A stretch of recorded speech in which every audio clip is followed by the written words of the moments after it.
Direct selling products பொறுத்த வரைக்கும் சரி, என்னென்ன ப்ராடக்ட்ஸை விற்கலாம், என்னென்ன ப்ராடக்ட்ஸ் விற்கக்கூடாது. ஏன்னா அந்த கிளாரிட்டி இருந்தால் தான் பார்க்குற மக்களுக்கு வந்து ஓ இந்த கம்பெனி இந்த ப்ராடக்ட்லாம் விற்குதுன்னா இது டைரக்ட் செல்லிங்லாம் வராதுன்னு இந்த இன்டர்வியூ மூலமா எஜுகேட் ஆவாங்கல்ல. இப்போ லைஃப் இன்சூரன்ஸ் விற்கக்கூடாது.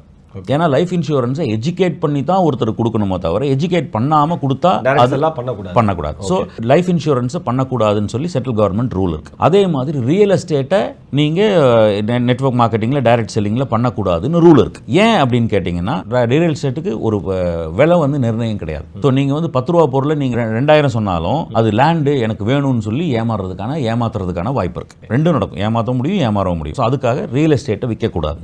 அதே மாதிரி இந்த இயந்திரம், மந்திரம், தந்திரம் இந்த மாதிரியான ப்ராடக்ட்ஸ், இதை நீ கட்டிட்டீங்கன்னா உன்னோட தோஷம் சரியாயிரும், கழுத்தில் நீ இது போட்டேன்னா உனக்கு வந்து ஹார்ட் அட்டாக் வராது, இந்த மாதிரியான இயந்திர தந்திரம் ப்ராடக்ட்ஸை விற்கக்கூடாது. இதெல்லாம் விற்கக்கூடாதுன்னு சொன்னாங்கன்னா அதெல்லாம் விற்றுருக்காங்க நம்ம ஊரில்.